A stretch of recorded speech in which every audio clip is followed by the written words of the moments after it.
Nakangiti akong umikot sa harap ng salamin with a wide smile on Nilly's face. I'm now wearing the dress that Marlon bought me from the shop this afternoon. It was a black sweater dress that has glitter all over it, isang dangkal lang ang taas nito mula sa tuhod.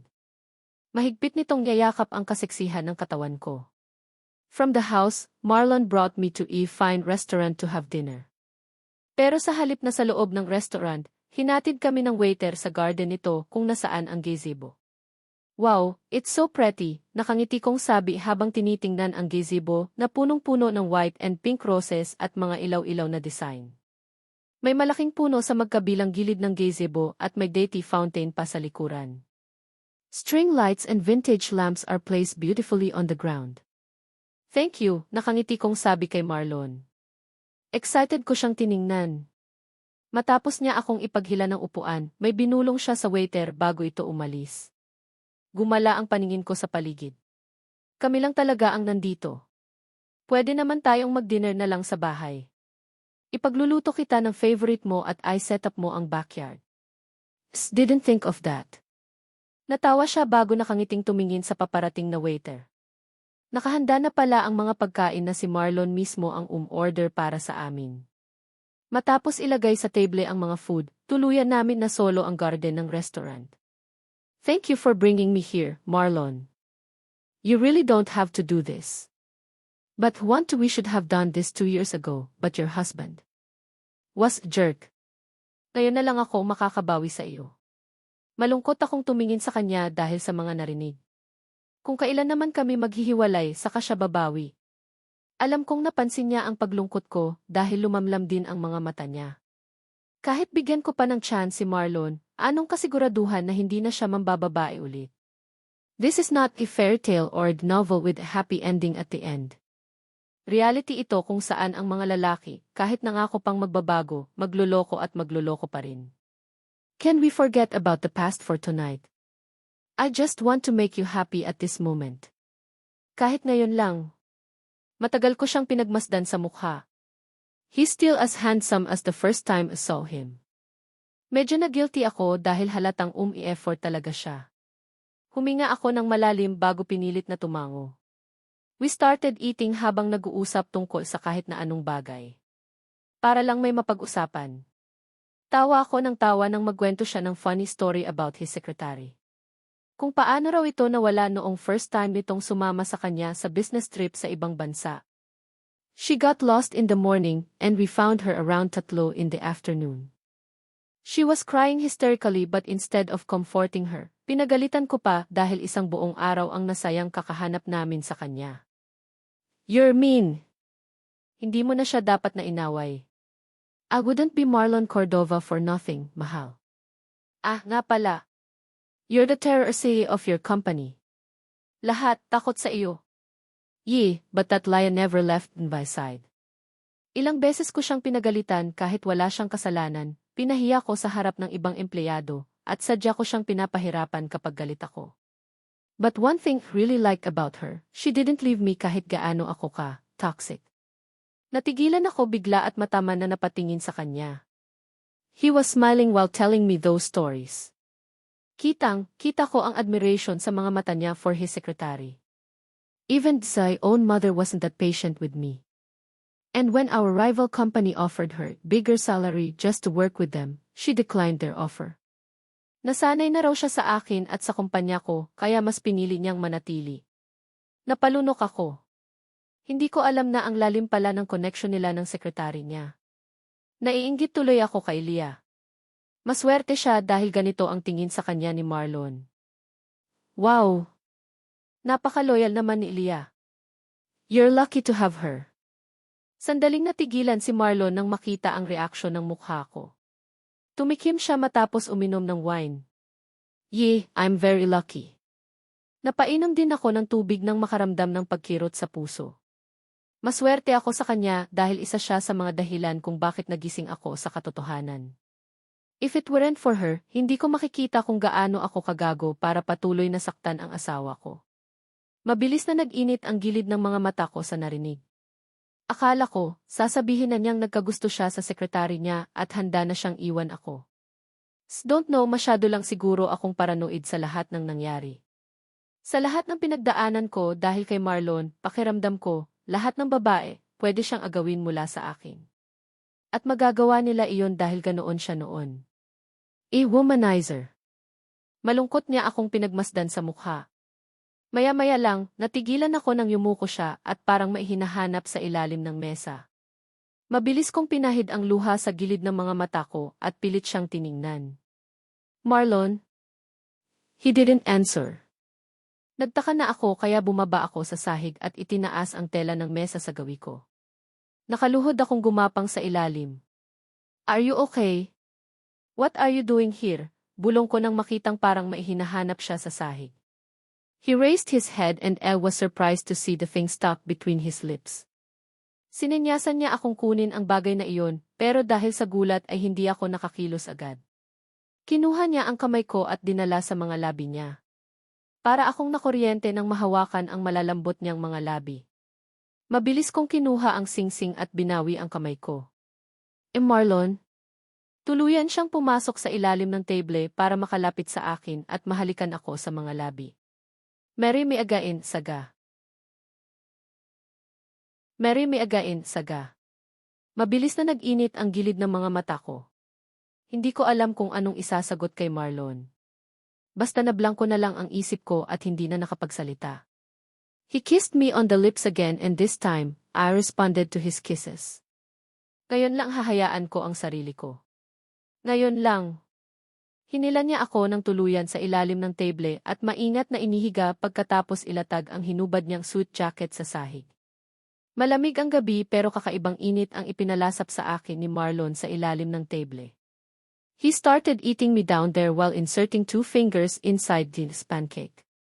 Mariin kong kinagat ang pang-ibabang labi ko habang nakasabunot sa buhok niya. Oh gosh! Ang sarap ng ginagawa ni Marlon. In the entire life, ngayon ko lang naranasan ang makain. Ngayon niya lang ginawa ito. Lalo kong ibinuka ang mga hita ko nang paikutin niya ang dila niya. Halos magdeliryo ako sa kakaibang pakiramdam na pinatitikim niya sa akin. Oh! Napapikit ako kasabay ng pagliyad ng likod ko nang ipasok niya ang dila niya sa lagusan ko. Dahil sa labis na sensasyon, nanginig ang balakang ko nang tuluyan akong labasan. Marlon, wait! Hiyang-hiya ako nang dilaan niya ang lahat ng gatas na lumabas mula sa perlas ko. This is so embarrassing. Umangat siya at umibabaw sa akin and then he kissed me again. Nalasahan ko pa ang sarili kong gatas sa mga labi niya. Lalo akong nag-init. Kaya hindi na ako tumutol nang hubaran niya ako matapos niyang maghubad. Marlon Malakas at mabilis siyang gumagalaw sa ibabaw ko. Hawak niya ang isa kong kamay at buong pagsuyo itong hinahalikan habang naglalabas at baon sa loob ko. Paminsan-minsan ay sinusubo pa niya ang gitnang daliri ko na lalong nagpainit sa akin. This is not the first time that we have sex, pero ito ang unang pagkakataon na maramdaman kong ganito siya passionate. Damang-dama ko ang pagmamahal niya sa bawat halik at baon na ibinibigay niya sa akin. Nasaan na iyong mga tao rito? Bakit biglang nawala? Natigilan kami ni Marlon nang makarinig ng boses ng babae. Ngayon ay nakaluhod na ako sa sahig habang mabilis siyang bumabayo mula sa likuran ko. Nang marinig ko ang mga yabag na papaalis, agad akong humarap sa kanya. Nabunot, hindi na niya natapos ang sasabihin niya. Talagang mabubunot iyan. Let's get out of here. Baka abutan pa nila tayo. Don't worry. Umalis na. Marlon, ayaw ko ng eskandalo. Masasakal kita. Pilyo siyang ngumiti. Go on, choke me, baby. Natigilan ako bigla. Tiningnan ko siya ng may halong takot sa mukha. Nakakadiri ka. Tapusin lang natin ito. Sandali na lang ni. Ayoko. Baka bumalik iyong babae. Hindi na iyon babalik. Nakaalis na. Kita mo. Wala sila. Saan kaya nagpunta ang mga iyon? Umalis na ba? Hindi pa siguro. Hindi ko napansin na umalis, ano itong nasa ilalim ng table. Mabilis akong niyakap ni Marlon paharap sa kanya para itago ang katawan ko mula sa lalaking sumilip sa ilalim ng mesa. Sumenya si Marlon kaya mabilis na ibinaba ng waiter ang tablecloth. Let's go. Pinapatawag tayo ni boss sa loob. Paano iyong dalawa dito? Fully paid na sila kaya walang problema kahit umalis pa sila o bumalik. Halika na. Kagat ko ang sarili kong labi habang nakahiga sa kama at iniisip ang nangyari sa restaurant. Nakakahiya talaga. Ito naman kasing si Marlon. Naramdaman kong niyakap niya ako mula sa likuran kaya mabilis na naningkit ang mga mata ko. Wanna continue what we? Pabalikwas akong bumangon at akmang sasapakin siya. I've never been so humiliated in the entire life. Mahal, nag-enjoy ka naman, napapikit ito nang umangat sa ere ang kamay ko. Gusto ko siyang saktan. Hindi ko siya kinausap hanggang mag-umaga. Ang mas nakakainis pa, umulan ng malakas kinabukasan kaya hindi kami nakalabas ng bahay. Nasa living room na kami at nakaupo sa feathery carpet. Niyaya niya akong maglaro ng poker pampalipas oras. Tumanggi ako pero nang sinabi niyang matulog na lang kami, bigla akong napapayag. Marlon, what did you tell to Mr. Verzosa pala that night? Bakit pumayag siyang paalisin kami ni River? Naisip kong itanong habang naglalaro kami. Nothing. He just can't touch you because you're my wife. Don't lie to me. Alam kong may deal kayo, kaya pumayag siyang pakawalan kami ni River. Mataman siyang tumingin sa akin at mumiti. Huwag mo nang isipin iyon. Marlon, I want to know. He let out a sigh. Binigyan ko siya ng share sa company. You what? But Kelly, did you do that? Malaking kawalan iyon. Because I don't want to resort to violence. Nakaramdam ako ng kalungkutan para sa kanya at sa kumpanya nila. Paano ang company niyo? Marlon, pinaghirapan mo ng husto ang pagpapatakbo roon. Mahalaga iyon sa buong Alcantara clan. Mas mahalaga ka sa akin, Saga. Naibaba ko ang hawak kong mga baraha. Bakit ba nagkakaganito? Bakit binibigyan na naman niya ako ng dahilan para mahalin siya ulit? Nang tumila ang ulan, agad akong niyayang lumabas ni Marlon para ituloy ang pamamasyal. Mas magaan na ang loob ko ngayon na maging masaya kaysa nitong nagdaang mga araw. These past few days, hindi ko magawang maging masaya ng tuluyan dahil pakiramdam ko, tinatrador ko ang sarili ko. I suffered so much before because of Marlon. Kaya na lang ako nagiging okay, pero bibigay agad ako sa kanya. Parang ang unfair sa sarili ko. But now, I don't feel like being unfair to myself anymore. I feel the sincerity in his every word and action. I can't say that I'm falling for the womanizer husband again. Kumain kami sa labas at nag-ikot-ikot sa buong mall. Gusto sana akong bilhan ng teddy bear ni Marlon, pero pinigilan ko siya. Si Magilang ang teddy bear na gusto ko, nahihiya kong sabi habang nakatingin sa ibang direksyon. She's our baby. Ayaw kong may maging kaagaw siya. Hinalikan ako ni Marlon sa pisngi at inakbayan. Para tuloy kaming bagong magjowa. Iyong mga high school sweethearts na kinaiinggitan ko noon sa school. Nakakita ako ng photo booth sa isang sulok kaya mabilis kong hinila sa loob si Marlon. Nasubukan ko na ito kasama sina Mina at Jeffrey noong nag-aaral pa kami, pero minsan lang iyon. I wanna say it now with Marlon. Pagkapasok pa lang namin, hinila na agad niya ako sa kandungan niya. Nag-init ang buong mukha ko nang maramdaman ang matigas na bagay na naupuan ko. That can't be his phone or wallet. Parang hugis bilog. 1, 2, 3, 4. Ilang minuto ang dumaan hanggang sa inabot na nga kami ng mahigit 20 minuto sa loob ng photo booth. Inis na inis ang ibang tao na nakapila sa labas. Ang tagal naman, rinig ko pang reklamo ng isa. Mabilis kong kinuha ang picture namin ni Marlon at tinago ito sa bag ko. Anong amoy iyon? Bakit parang amoy Zone Rocks? Natigilan kami ni Marlon sa narinig. Gusto kong maiyak sa kahihiyan nang tingnan ko siya. Kinuha niya lang ang kamay ko at hinila ako palayo.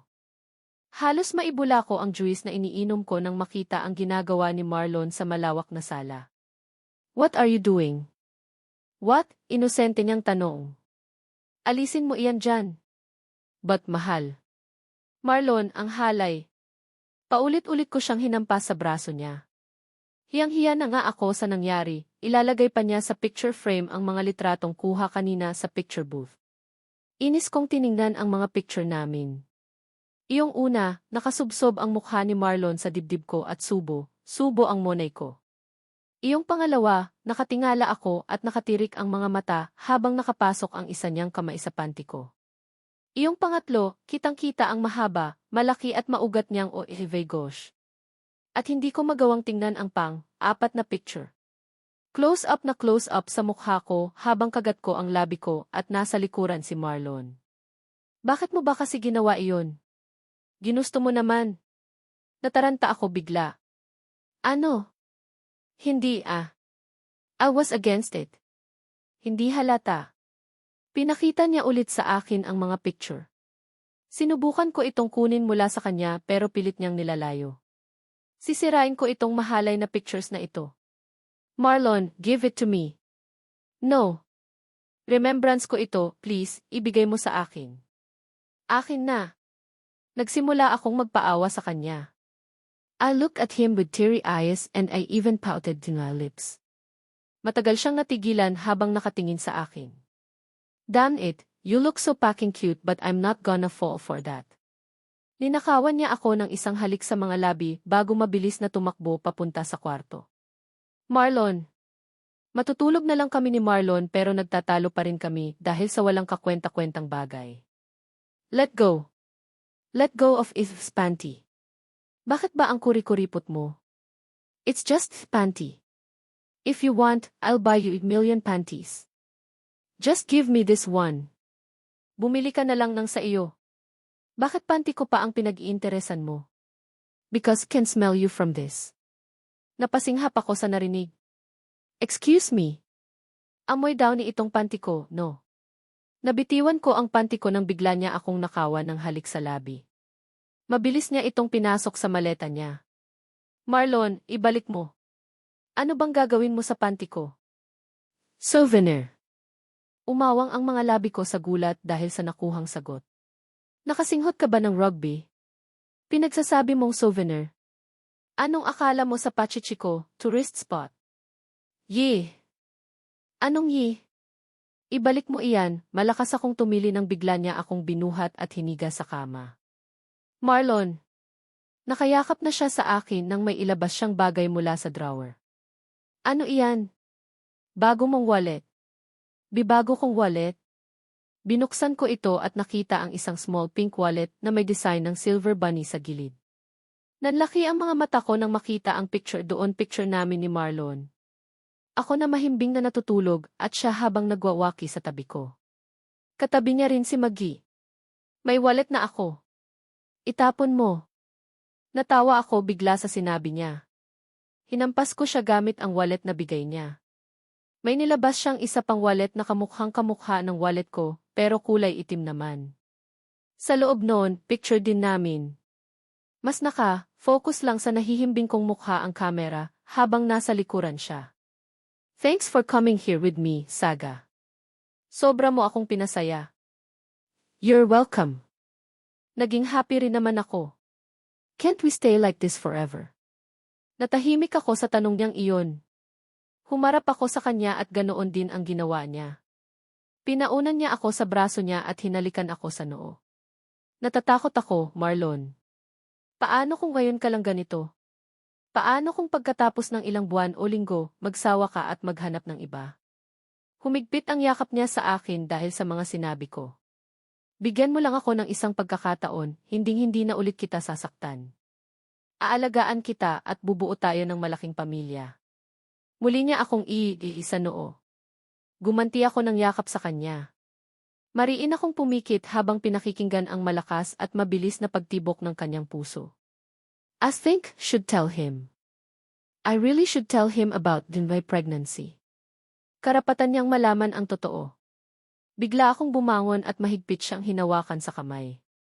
I have to tell you something. Tumango siya matapos umupo. Marlon D. Huminga ako ng malalim. May sasabihin ako. Yes po, mahal. Ano iyon? He smiled at me and took my hand to his lips. Buong oras ay nakatingin lang siya sa akin. Titig na titig sa mga mata ko. Marlon, Bon.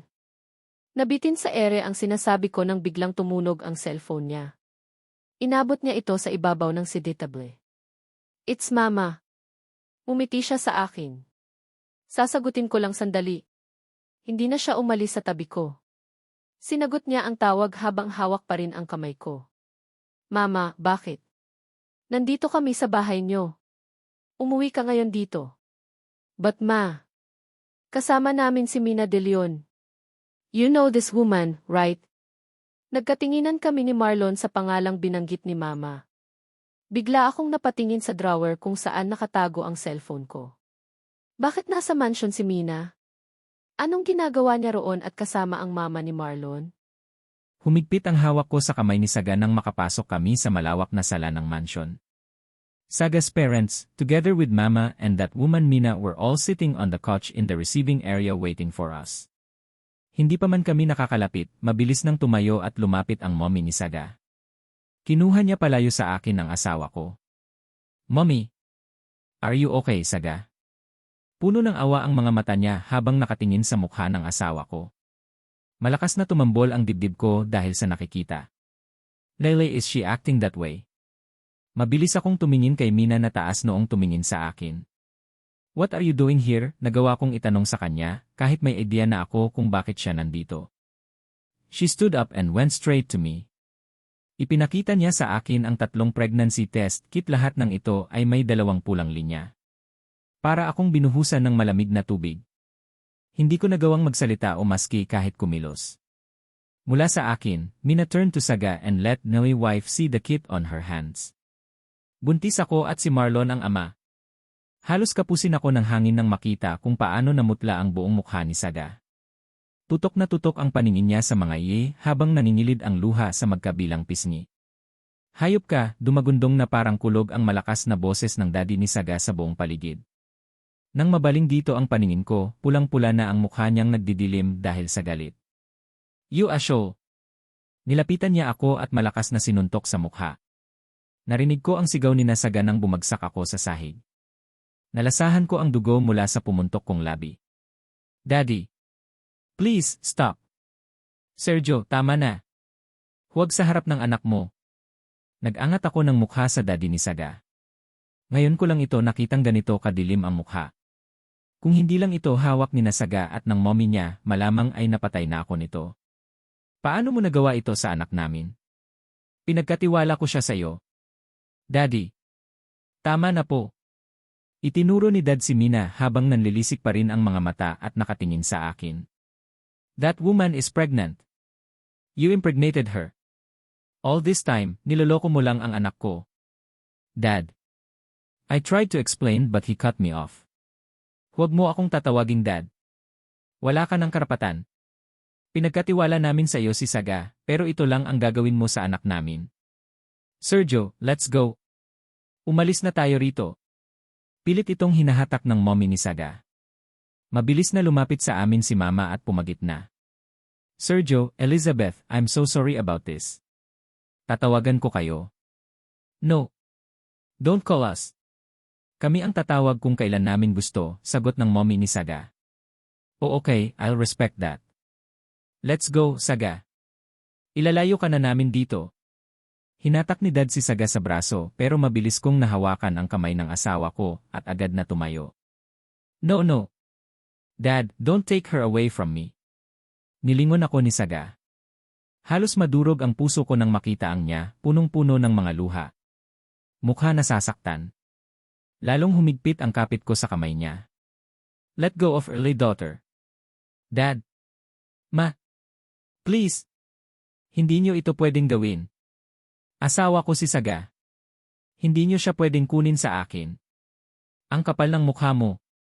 Pagkatapos mong makabuntis ng ibang babae, gusto mo pang manatili sa iyo ang anak ko. Mabilis na binuksan ng mommy ni Saga ang bag nito. At halos manlumo ako nang itapon nito sa sahig ang divorce papers namin ng asawa ko. Nakita namin ito sa kwarto nyo. Wala ka ng karapatan sa anak namin. Mabilis akong umiling. Saga. Huwag mo akong iwan. Inaayos na natin ito, di ba? Please, huwag kang umalis. Mariin niyang pinikit ang mga mata niya at umiwas ng paningin. Akmang babawiin niya ang kamay niya, pero mabilis akong lumuhod sa paanan niya. Hindi ko na napigilan ang mapaluha habang nagmamakaawa. Hindi siya pwedeng mawala sa akin. Si Saga na lang ang mayroon ako. I can't live without her. Saga, huwag mo akong iwan. Nagmamakaawa ako. Please, give me another chance, mahal. Pagbigyan mo ako, please. Hindi siya tumingin sa akin kahit anong pagmamakaawa ang gawin ko. Nagmistulan akong batang iniwan ng magulang sa kalsada dahil pag-iyak ko. Ramdam ko ang pangungulila ng pilitan niyang bawiin ang kamay niya mula sa akin. Saga, please. Saga. Umiiyak ko siyang sinundan ng tingin hanggang sa mawala siya sa paningin ko nang makalabas sila ng pinto. Bumaba ang paningin ko sa bagay na hawak ko sa aking kamay ang wedding ring niya. I can't believe this. You cheated on your wife, narinig ko si Mama.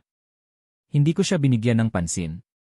Matagal akong natulala habang nakaluhod pa rin sa sahig. Nang matauhan ay agad kong dinampot ang divorce papers namin sa sahig at umalis. At saan ka sa tingin mo pupunta? Marlon. Naabutan ako ni Mama sa harap ng pinto. Get out of LA way. What did you say? Malakas niya akong sinampal. Paano mo nagawa ito kay Saga? 2 taon na kayo, for Christ's sake. How could you do this to her? Because I'm a jerk. Are you happy now? Tanga ako. Tanga. Muling umagos ang mga luha sa pisngi ko. Matagal akong tiningnan ni Mama na parang hindi siya makapaniwala sa nakikitang reaksyon ko. Damn it. Bakit kailangan mangyari ito kung kailan nagiging maayos na kami ng asawa ko? The damage has been done. Masisira lang ang pangalan natin kapag lumabas ito sa publiko. Nakuha ni Mama ang atensyon ko sa sinabi niya. Ako na ang bahala kina Sergio at Elizabeth. I'll talk to them and convince them to keep this matter private. Ipalabas natin na naghiwalay kayo ni Saga dahil hindi kayo magkasundo. Marry that goddamn woman bago pa lumaki ang tiyan ng babaeng iyan. Hindi makapaniwalang tiningnan ko siya. No way. What no? Marlon Cordova, huwag mo nang dagdagan ang pagkakamali mo ng isa pang pagkakamali. Just do what I say and keep your mouth shut. Babawiin ko ang asawa ko, natigilan siya nang bigla kong isigaw iyon. Hindi mo ba nakita ang mukha ng mga magulang ni Saga? Sergio will kill you if you ever show your face to them again. Then let him kill me. I don't fucking care. I need you, wife, ma. Hindi ako mabubuhay nang wala siya. Bumangis bigla ang mukha niya sa mga narinig. Isa na namang malakas na sampal ang natanggap ko.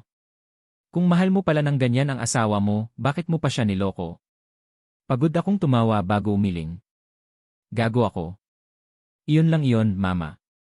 Si Saga, siya lang ang nagmahal sa akin. Ang nililimos kong pagmamahal mula sa iyo, sa kanya ko lang natanggap.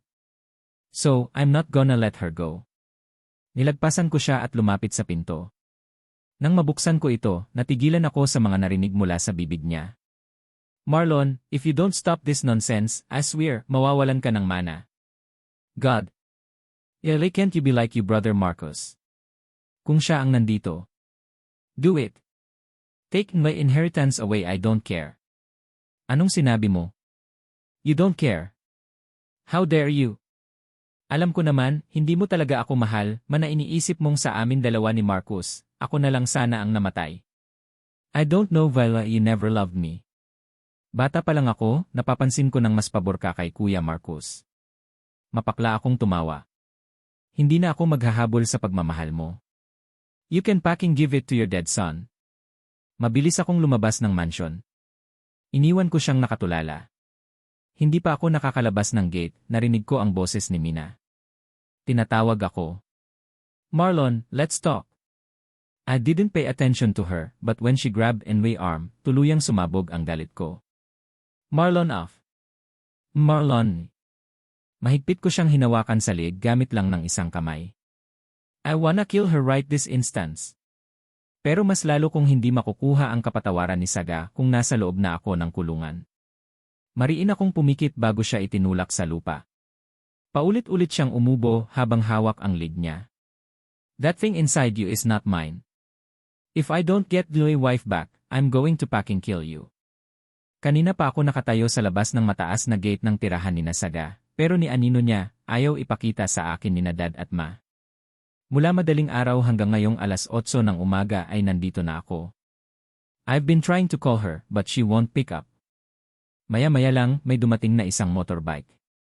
Tumigil ito hindi kalayuan mula sa kotse ko.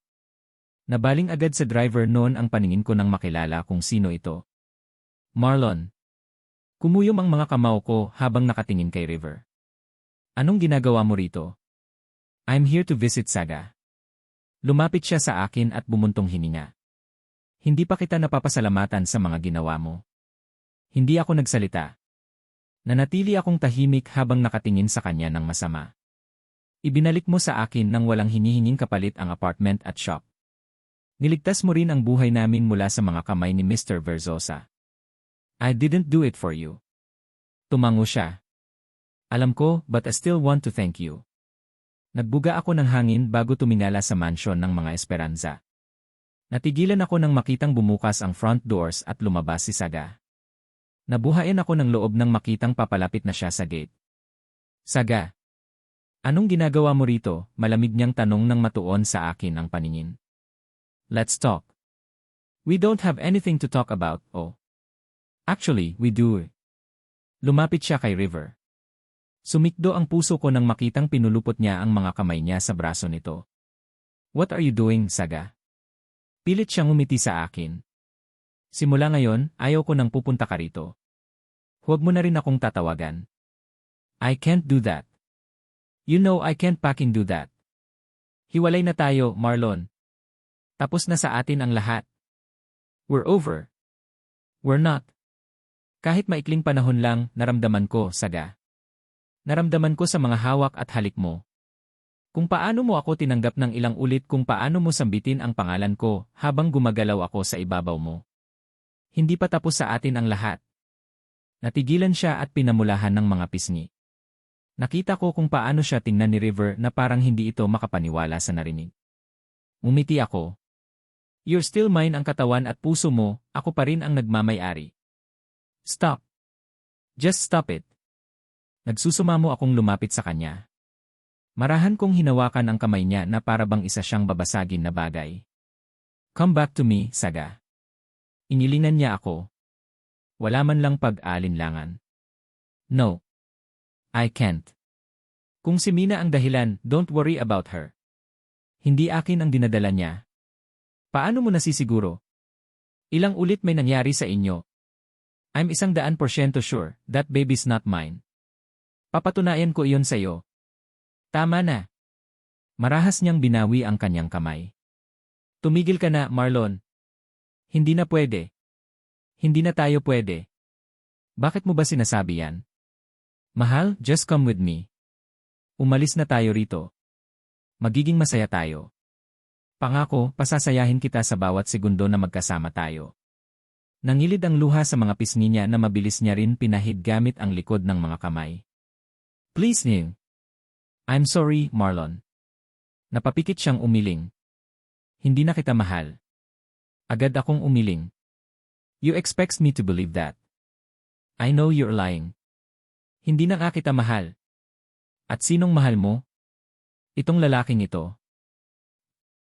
Mariin niyang kinagat ang labi niya. Si River na ang mahal ko. Hindi yan totoo. Mahigpit ko siyang hinawakan sa braso. Just accept it. Hindi na kita mahal. Marlon, bitiwan mo si Saga. Huwag kang makikialam dito. Galit akong bumaling kay River. Pilit na binawi ni Saga ang braso niya na hawak ko. Sa pagpupumiglas ay nabitiwan ko siya at malakas siyang bumagsak sa lupa. Saga. Okay ka lang? Agad siyang dinaluhan ni River. Tinulungan siya nitong makatayo. Natigilan ako nang makitang hawak ni Saga ang tiyan niya at parang alala roon. Mahal ni. Naluluha siyang nag-angat ng mukha. Marlon, I'm pregnant. Too pregnant. Napuno ng tubig ang mga mata ko nang mapatingin sa tiyan niya. Buntis ka. Buntis ako at si River ang ama. Matagal akong hindi nakapagsalita sa mga narinig. Hindi ako makapaniwala. Ano ba yang sinasabi mo? Saga.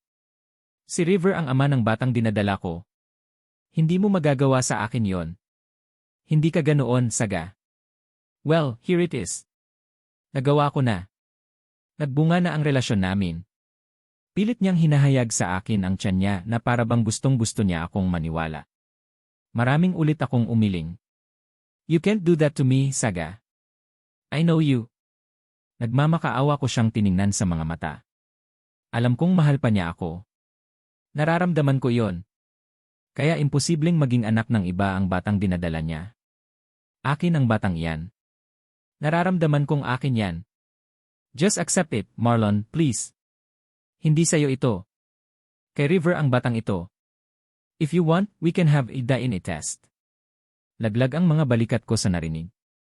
Bakit ganito siya kapursigidong patunayan na hindi akin ang bata? May nangyari ba talaga sa kanila? At hiwalay na tayo, wala ka ng karapatan sa akin. Mabilis kong kinuha ang divorce papers sa loob ng kotse ko na hindi ko pa napipirmahan. Ipinakita ko sa kanya kung paano ko ito pinagpupunit at tinapon sa lupa. Sige, magpapa-DNA test tayo. I have to admit, pinahanga mo ako. You look very convincing while telling him that I'm the father of your baby. Wala sa sariling bumuntong hininga ako. Nasa garden kami ni River at nagkakape. Niyaya ko siya rito matapos umalis ni Marlon. Kaya pala pinabisita mo ako. Ipapakilala mo akong ama ng anak mo. I'm sorry, River. Wala na kasi akong maisip na ibang paraan. Nakangiti siyang nagbuga ng hangin. But you dared him to have a test. Anong gagawin mo? Pepekin mo ang resulta. 11. Siguradong nakaalis na kami rito bago pa man iyon mangyari. Matagal na hindi nakapagsalita si River. Tuloy na ang alis mo. Mga magulang ko na rin ang may gusto, kaya ako nagsinungaling sa kanya. They're fuming with anger. Galit na galit sila kay Marlon. Gusto na naman tumulo ng mga luha ko kapag naaalala ang mukha ni Marlon kanina. I just want to throw myself in his arms and stay there forever. Pero pagkatapos ng mga nalaman ko kagabi, mas lalo lang tumindi ang kagustuhan kong umalis. Naniniwala ka ba talaga na si Marlon ang ama? Mabilis kong sagot dahil iyon ang totoo. Masakit pero alam kong magagawa niya ang ganoong bagay. Saga, bakit hindi mo siya bigyan ng chance? Sa nakita ko kanina, talagang nagsisisi na siya. And you can't trust your friend's words.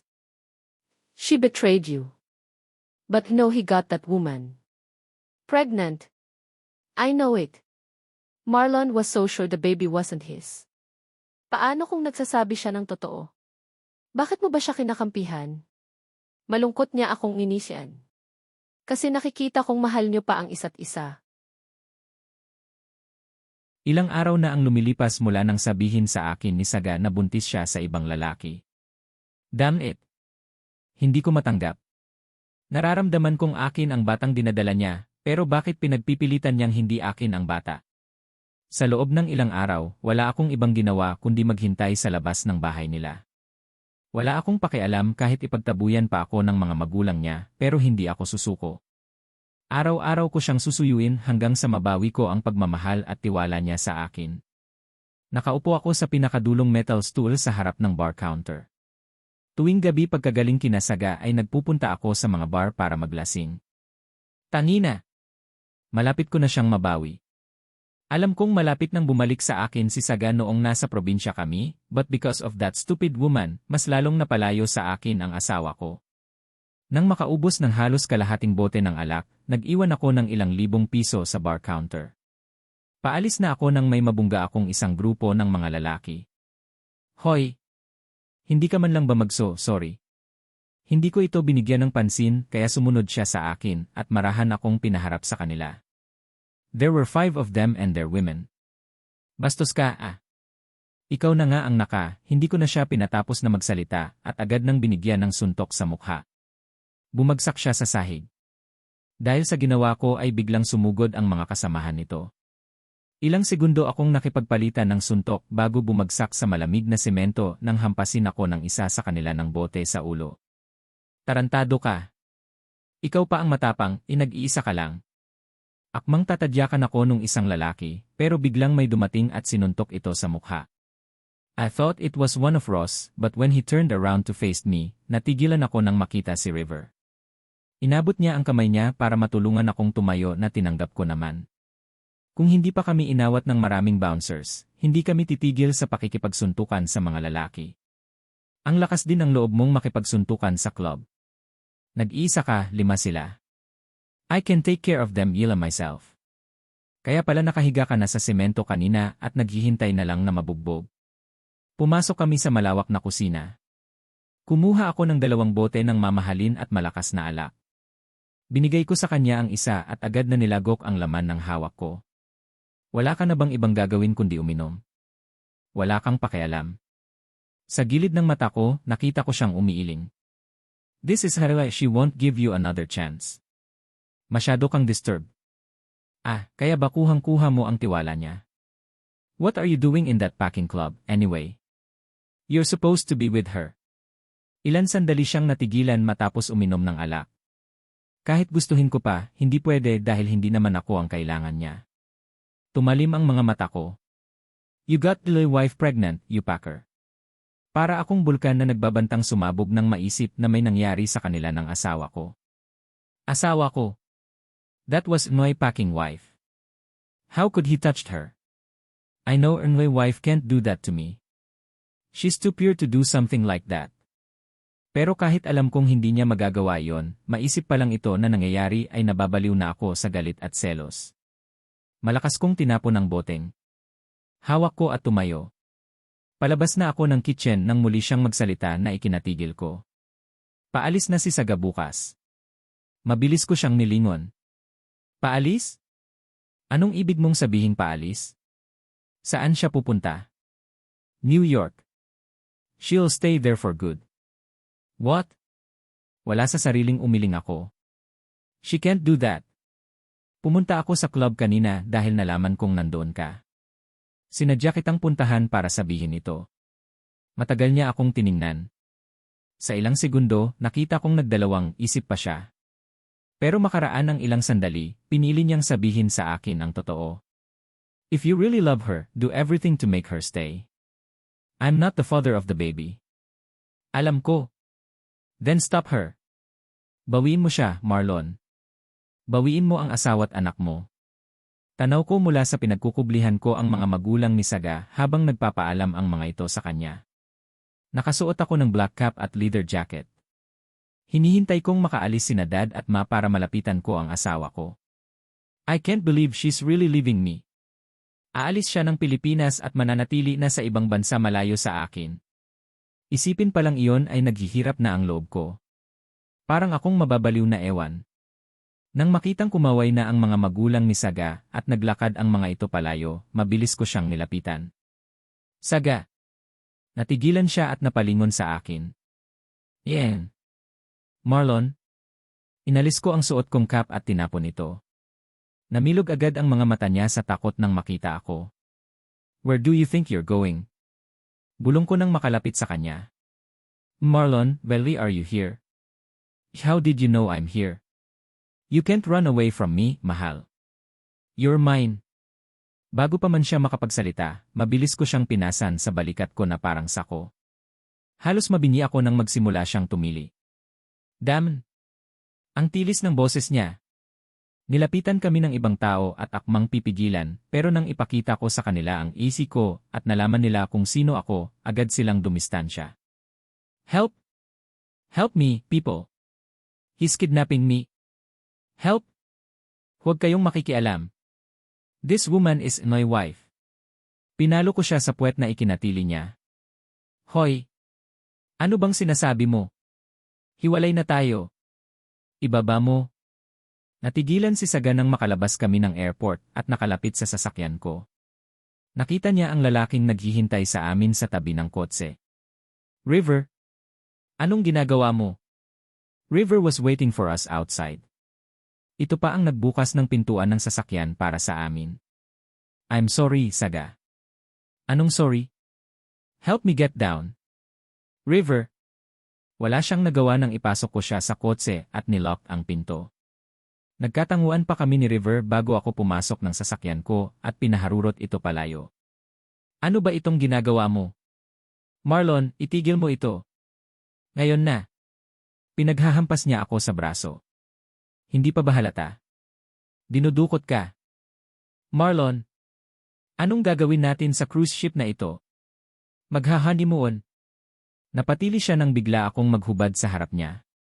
Kamuntikan pa akong humagalpak ng tawa nang makitang nagtakip siya ng mga mata, pero nakasilip pa rin ang isang mata sa pagitan ng mga daliri niya. Ellie, are you getting naked in front of me? Saan mo gusto? Sa harap ng ibang babae? No. Natigilan siya bigla sa naibigay niyang sagot. I mean, sure. Go ahead. I don't care. Tinawanan ko lang ang sinabi niya. Pakipot. We are in a private cruise ship that I owned myself. Naisip kong makakatakas din si Saga sa akin kapag sa malayong probinsya ko siya dinala, kaya sa cruise ship ko na isinakay. Tingin mo, mapapalampas ito ni na Daddy? They'll sue you once they found out about this. Hinila ko siya sa kamay. Kahit panay reklamo at dada siya sa ginawa ko, walang pagtutol naman siyang sumunod sa akin. Hintayin mo lang. Mahahanap din ako ni na Mommy at Daddy. Mahal, may karapatan ako sa'yo. You're still my wife and I'm the father of that child. No. Si River ang natigilan siya sa pagsasalita. Na-realize niya siguro na nasa akin na ang loyalty ng lalaking iyon. Pinaghila ko siya ng silya nang maabot namin ang sorpresa ko sa kanya. It's almost night and I prepared a candlelit dinner for us on the upper deck. Malaya namin nakikita ang ganda ng karagatan sa pwesto na ito. Marlon, you know you can't do this. This is kidnapping. Anong gusto mong gawin ko? Hayaan ko kayo ng anak ko na umalis. Hiwalay na tayo. Kailangan ko pa bang sunugin sa harap mo ang punit-punit na divorce papers natin? Parang pagod na bumuntong hininga siya at tumingin sa malayo. I'm sorry, Saga. But I can't let you go. Call me selfish, ipacking jerk, or whatever you want, but can't let you walk out of our life. Nanikip ang dibdib ko nang makita siyang nagpipigil ng mga luha niya. Paano ako? Humarap siya sa akin habang umaagos ang mga luha sa pisngi. Puro na lang ikaw. Puro na lang iyong nararamdaman mo. Paano naman ako? Marlon, bakit ba kahit minsan, hindi mo inisip ang nararamdaman ko? But you love me.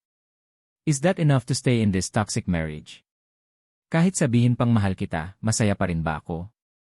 Kinuyom ko ang mga kamao ko para mapigilan ang sarili na mag-breakdown na naman sa harap niya. Hindi ko kakayanin kapag nawala sa akin si Saga. Hindi ko siya kayang pakawalan. 2 taon lang pero naubos agad ako. Ubos na ubos ako, Marlon. Walang natira sa akin, kahit kaunting pagmamahal para sa sarili ko wala. Pues hayaan mong ako ang magbigay noon. Hayaan mong ako naman ang maubos para sayo. No, Marlon. That's exactly I cannot stay.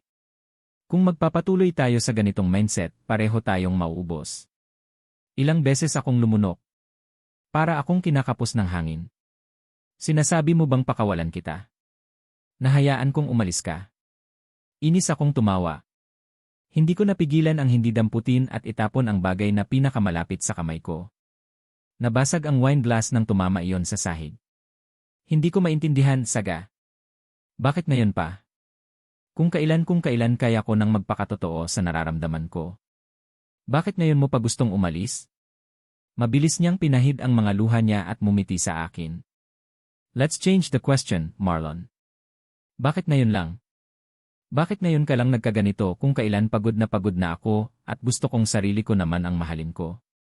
For the first time in 2 years, inuuna ko na ang sarili. Why can't you give me what I deserve? Hindi ako nakasagot sa mga narinig. Aaminin ko, nagselos ako kay River noon. Natakot akong tuluyang mapasa kanya si Saga kaya nawala ako sa sarili ko. Dahil sa selos na yon, napagtanto kong ayaw ko palang mawala ang asawa ko. Ayaw ko nang mapunta sa iba ang atensyon niya ang pagmamahal niya. Pero higit sa lahat, napagtanto kong mahal ko siya. Mahal na mahal. You see, puro nararamdaman mo lang ang iniisip mo. Ako, ang nararamdaman ko, ang mental health ko. Did you ever think of me? Mahal. Kung mahal mo talaga ako, pakakawalan mo ako. Hahayaan mong mahanap ko ang peace of mind na deserve ko. Ang pagmamahal sa sarili na matagal na nawala sa akin. Hahayaan mo akong lumayo. Tuluyang bumuhos ang mga luha ko dahil sa lahat ng narinig. Paano ang anak natin? Damn it. Why am I so selfish? Kahit alam kong kailangan ko siyang pakawalan, kinakapitan ko pa rin ang lahat ng pwedeng kapitan, mapigilan lang siyang umalis. We'll be okay. She smiled at me while tears are running down her cheeks. Matagal kaming nanatili sa kinaupuan namin habang tahimik na umiiyak. Gusto ko siyang yakapin. Gusto kong humingi ng kapatawaran sa lahat ng kasalanan at pasakit na ibinigay ko sa kanya. But I couldn't do it. Alam ko na kapag ginawa ko yon, mawawala na siya sa akin. Nakaalalay ako kay Saga habang pababa kami ng cruise ship. Pinagbuksan ko siya ng pinto sa kotse ko bago sumakay at mabilis itong pinatakbo. Marlon, this is not the way to annoy parents' house. Where are we going? Umiti lang ako at hindi sumagot.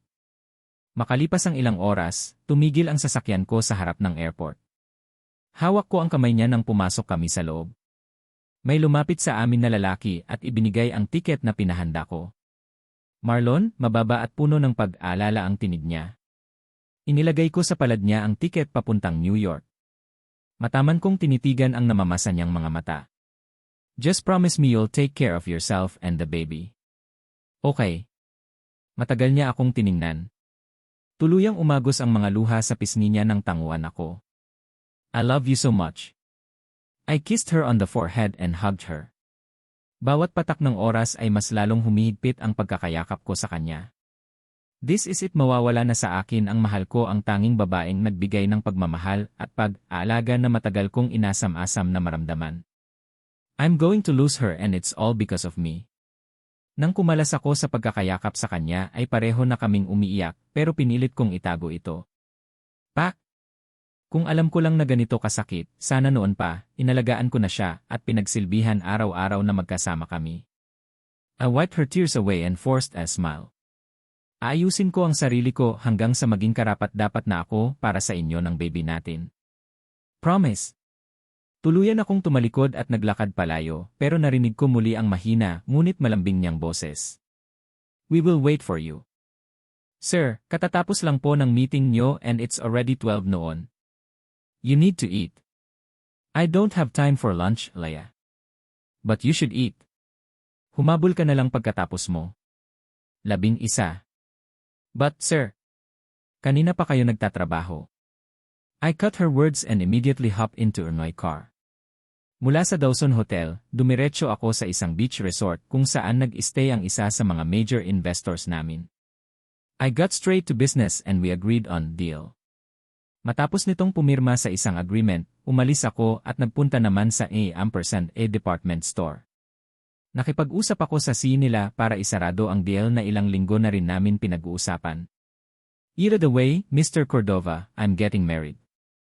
And you're invited to my wedding. Naglabas siya ng wedding invitation mula sa drawer niya. Oh, yee! Finally! The only son of the Fernandez is settling down. Tinanggap ko ang invitation card na inaabot niya. Actually, it's an arranged marriage. Ang mga magulang ko ang pumili sa mapapangasawa ko. Napangiti ako sa narinig. He looked quite excited for an arranged marriage, though. I'm sure he likes whoever his parents chose for him. Ikaw? Kailan ka uli ikakasal? Sandali akong natigilan sa tanong niya. Makaraan ng ilang segundo, malapad akong ngumiti. Maybe next month. Oh, so it's true. You're getting married to that model. What's her name again? Angel. Mukhang mauunahan mo pa ako. Ngiti lang ang itinugon ko sa kanya bago tuluyang nagpaalam para umalis. Isang text message naman ang natanggap ko mula kay Zian. Nang mabasa iyon ay nagmamadali akong sumakay ng kotse at pinaharurot ito papunta sa hospital. Tito. Malakas na humagikik ang batang karga ni Mina nang makita ako nito. Bumaba ito at tumakbo papunta sa akin. Hey, big boy! Pumasok ako ng tuluyan sa office ni Zian at lumuhod para salubungin ang bata. Tuwang-tuwa ito habang nasa mga braso ko na. I gave him the paper bag he was holding. Wow! Etoy! Malapad nang umiti ang bata. I have here the result of the Yale test. Do you want to look at it for yourself or you guys want me to read it for you? Napatingin ako kay Mina sa sinabi ni Zian. Halatang kabado siya pero isang tango ang ibinigay sa akin. You can tell us the result, dude. Okay. Tumayo ito at mula sa upuan niya, umikot siya papunta sa unahan ng kanyang desk table at nakangiting tumingin kay Mint, ang pangalan ng anak ni Mina.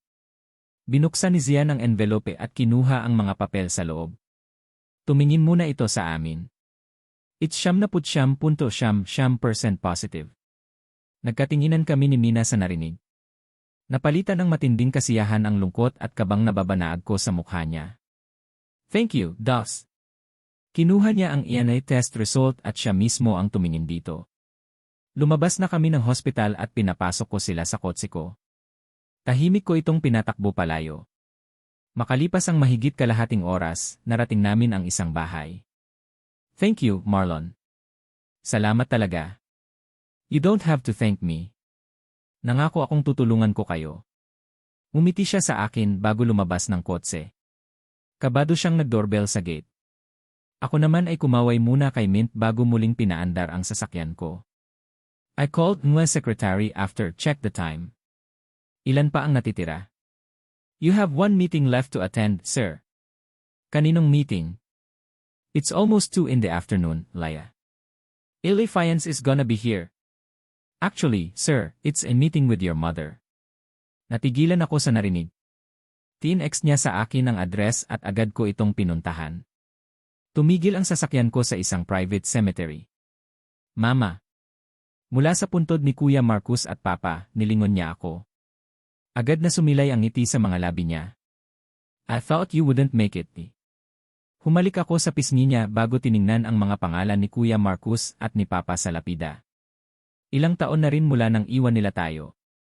You know what, Marlon, when we lost your brother, I almost lost it, too.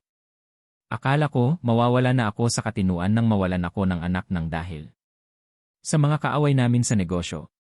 But do you know who kept me sane all this time after losing a son? I gazed at her. Si Papa? She smiled at me and shook her head. It's you. Matagal akong natigilan. Ikaw ang kinapitan ko upang hindi madala ng kalungkutan sa pagkawala ng Kuya Marcus mo. Sa takot na baka matulad ka sa kanya, ginawa ko ang lahat para maging matigas at matapang ka. Na maging successful nang hindi nagtitiwala sa iba. To make you the person you are today, hindi ko napapansin na mas malaking pagkukulang pala ang nagagawa ko. Mama. Unti-unting namuo ang ilang butil ng luha sa mga mata ko. Son, I'm so sorry. Mahal kita, anak. Pantay ang pagmamahal ko sa inyo ni Marcus. Higit sa kumpanya at negosyo, kayo ang pinakamahalagang kayamanan sa akin. Niyakap ko siya matapos marinig ang lahat ng iyon. Ma, I'm sorry. She cried in my arms, she cried until her knees felt weak. She cried until she couldn't take it anymore. Napaluhod siya sa damuhan habang nasa mga bisig ko pa rin. I guess we didn't understand each other. All this time, I thought she never loved me.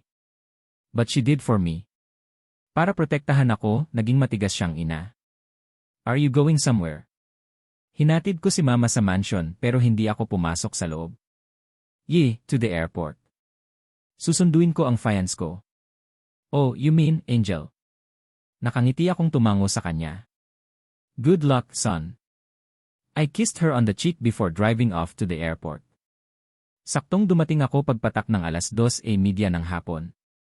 Kabababa ko pa lang sa kotse nang makita ang isang maliit na bata at palabas na ng airport. Patalon-talon ito habang nakatingin sa kotse ko at kumakaway. Ang kabilang kamay nito ay hawak naman ng isang babae. Dada! Dada! Baby, sigaw ko. Nakangiti akong tumakbo palapit sa kanila. Binitiwan siya ng babae at hinayaang makatakbo papunta sa akin. Agad ko siyang kinarga ng mahawakan ng mga kamay ko ang maliit niyang katawan. God, Inoy baby. You're a big girl now, ha? Nakakatakbo na ang baby ko. Yes, Dada. Very good. Pinaghahalikan ko siya sa pisngi. Dada, it tickles, natatawa niya akong tinulak sa mukha. Lumingon siya sa likuran at kinayawan ang babae. Mommy! Mula sa anak ko, humarap ako sa babaeng nakasuot ng long dress kung saan litaw ang makikinis at mapuputi nitong braso. She took off her black shade and walked closer to us. Hey! Umiti ako ng malapad. Hey, Angel! It's a garden wedding. Pinili namin magpakasal sa isang private land na pag-ari namin mismo ni Angel. We just bought this last year with our own hard-earned money. Sa malawak na backyard gaganapin ang kasal. Malapit ito sa kakahuyan at nasa tabing ilog din, everyone can see the wooden bridge and the small boat on the river. Dito ko balak dalhin ang aking asawa mamaya. This is what she always wanted, ang ikasal kami sa lugar na napaliligiran ng maraming puno at mga bulaklak. Kaya nagkalat din ang mga flowers sa paligid. The gazebo where I am were surrounded with azalea rush bushes. And the rose gold ground lightnings comes with pink roses beside them. Nakakalat din ang rustic ampersand lavender. Flowers sa kahabaan ng aisle just like what Noy Angel requested herself. And an arch with a lot of roses can be seen outside the gazebo. Nakatayo ako sa ilalim nito katabi si Father Indigo. Maririnig sa buong paligid ang malamyos na musika habang marahang naglalakad ang aking bride sa colored cream carpet. She has the sweetest and most beautiful smile on earth. Damn, I'm so lucky. Tinapik ako ni Ross sa balikat, ang best man ko. You bet you are. Ninoy bride was wearing an aligned tulle wedding dress and the veil with a tiara. Hawak niya ang kanyang lavender wedding bouquet habang naglalakad at kasama sa tabi ang mga magulang. Make sure to take care of our daughter. If you messed up again, we'll never gonna give her back to you. I will, Dad. Nagkamay kami ng daddy ni Angel bago ako humalik sa pisngi ng mommy niya. I took her hand and brought it to Anway's arm. Thank you. She chuckled. For what? For coming to our wedding. Akala ko tatakbuhan mo na ako. Katulad ng muntik mong gawin noong unang kinasal tayo. I love you, Saga. Hahalikan ko sana siya pero tumikhim ang pari kaya natigilan ako. Nagtawanan ang mga bisita sa paligid. Humarap kami kay Father at inumpisahan na ang seremonya.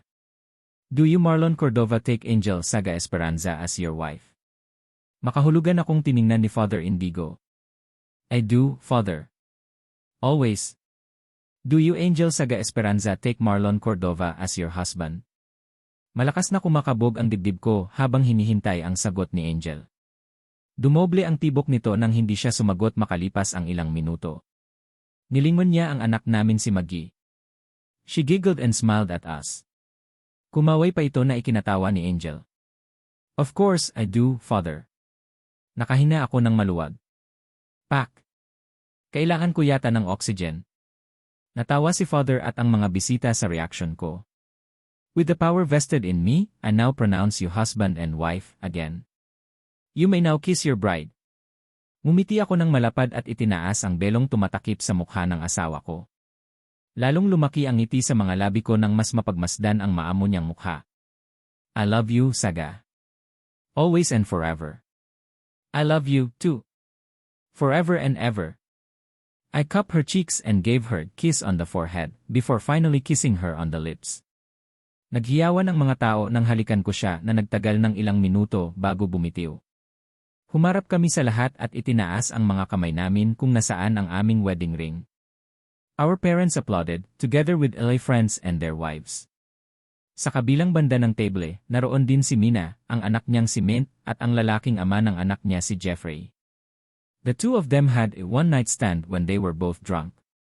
Pareho nilang hindi matandaan ang nangyari kaya inakala ni Mina na akin ang bata. Mula sa kanila, nabaling ang tingin namin ni Saga sa lalaking bagong dating. May kasama itong babae na inaakbayan nito. It was River with his fiancée. The only daughter of Mr. and Mrs. Verzosa. Now I don't know how they end up together but they look like a good couple. Mabilis na tumakbo papunta sa amin si Maggie nang lumapit ang ilang photographers. Mabilis kong kinarga ang anak namin. The three of us smiled in front of the camera. Marlon, ano ba? Huwag. Ano ka ba? Ang bastos mo, mahinahong wika ni Saga. Pilit niyang pinipigilan ang mag-ingay pero hindi niya maiwasan ang hindi tumawa. I'm trying to put my hand inside her undies, but she kept pushing it away. Nakasuot siya ng manipis na bathrobe at sexy underwear. We are on our honeymoon outside the country, but damn it. I can't even do what I want to do with her because our baby is here with us and she might get awake. Lalad, Mommy. Napatingin kami kay Maggie nang magsalita ito at kumilos sa ibabaw ng kama. Mahina akong napamura nang makitang tulog pa rin ito. Mahal, baka magising ang baby natin at makita tayo. But I'm craving for you, Angel. 2 years. Hindi ka nakipagkita sa akin sa loob ng 2 taon. Nagkasya lang akong makausap at makita kayo sa video calls gabi-gabi. Hinaplos niya ang pisngi ko. But at least, we're married now. Can't we wait a little more ah? Mahina siyang napaungol nang halikan ko ang lead niya. Pak! She smells like flowers and fruits mixed together. I can wait but this can't. Hinubad ko ang suot kong bathrobe at pinakita sa kanya ang naghuhumindig kong alaga. Nanlaki ang mga mata ni Saga habang lumulunok. Mahal, hindi talaga pwede. Pipaano kapag naabutan tayo ni Maggie? Kawawa naman ang baby natin, baka matrauma. Pinigilan ko ang sarili ko na tumawa. Nag-isip ako sandali at luminga sa paligid. Tumigil ang paningin ko sa table, hindi kalayuan mula sa kama. Pilyo ko siyang inisyan bago siya hinila sa kamay. Marlon, hindi ka pa rin nagbabago. Seriously? Nakahiga na si Saga sa sahig at nakaibabaw ako sa kanya. Nasa ilalim kami ng dining table both naked. Ayaw mo ba? Nakagat niya ang labi niya. Nakabuka ka na siya sa harap ko at handa na rin pumasok ang alaga ko. Sige na nga, parang napipilitan pa niyang sagot. Hindi na ako nagsalita pa at mabilis siyang sinunggaban. Pancakes with eggs and bacon are ready. Nakangiti kong nilapag ang 3 plato sa ibabaw ng mesa. Bago na upo ay kinuha ko rin si Maggie sa malawak na sala para dalhin sa kitchen. You sure you don't want to hire helper? We can call Sita, mahal. Saga smiled at me. Marahan kong hinawakan ang kamay niya sabay iling. I can take care of everything, mahal. Hindi na natin kailangan ng katulong. Pero busy ka rin sa company at mag-expand pa kayo this year. Mahal, we really need to hire someone. Just hired nanny for Maggie. I'm okay. I want to take care of you, Yila myself. Napangiti siya sa sinabi ko. Well, if you insist. Sinimulan kong subuan ng pagkain si Maggie habang nasa kandungan ko ito. Ganito na ang eksena sa mansion araw-araw. Gumigising ako ng maaga para maglinis ng bahay at magluto ng agahan. Sa lunch, kumakain kami sa labas. At sa hapunan, ako pa rin ang nagluluto at paminsan, tumutulong lang si Saga kapag hindi masyadong hectic ang schedule niya sa photoshoot. Ano nga pala ang gusto mong sabihin sa akin? Hinayaan kong bumalik sa sala si Maggie matapos nitong tumanggi na sa pagkain na sinusubo ko. Ngumiti si Saga bago kinuha ang kamay ko. Natigilan ako sa pagkain. She looks serious. Kinakabahan ako sa tuwing nagsiseryoso siya. I only want to see her happy. I'm planning on retiring from modeling this year. What? But mahal, you love modeling. It makes you happy. You started trusting yourself again while doing it, T. Yeah, but there's a lot more I love than modeling. It's you and Maggie. Matagal kaming nagkatitigan matapos ng mga sinabi niya. Nilapit ko sa kanya ang upuan ko at siya sa mga labi. Don't worry about us. Just do what makes you happy. I'm not done yet. She giggled as she tucked a strand of her hair behind her ears. Ikaw, si Maggie, at ang isa pa na nabubuhay ngayon sa loob ko. Natigilan ako nang mapansin ang paghaplos niya sa kanyang tiyan. Saga. Angel. I'm pregnant, Marlon. You're gonna be a dad again. Pregnant. Again? You're pregnant again. Hindi pa siya nakakasagot, mabilis ko siyang binuhat at inikot sa ere. Natatawa siyang tumili at mahina akong hinampas. I'm pregnant. Ano ka ba? Ang baby natin. Ibinaba ko siya at pinaghahalikan sa buong mukha. Wanna go on a vacation in Maldives? Maldives? Yeah. With our Maggie. Just the 4 of us. When? At gaano katagal? 9 months. Bigla siyang natawa sa sinabi ko. Marahan kong hinaplos ang pisngi niya at naluluha siyang pinagmasdan. Hindi ko alam kung nasaan ako ngayon kung wala siya. Saga is no destination. Maraming taon akong naligaw but finding her means home to me. Nang pakawalan ko siya, para akong nakalutang sa ere. Walang buhay. Naliligaw. But when I found her again, it felt like coming back home. She's in my destination and in my home. Wala akong ibang mamahalin sa buhay kong ito, kundi siya lang.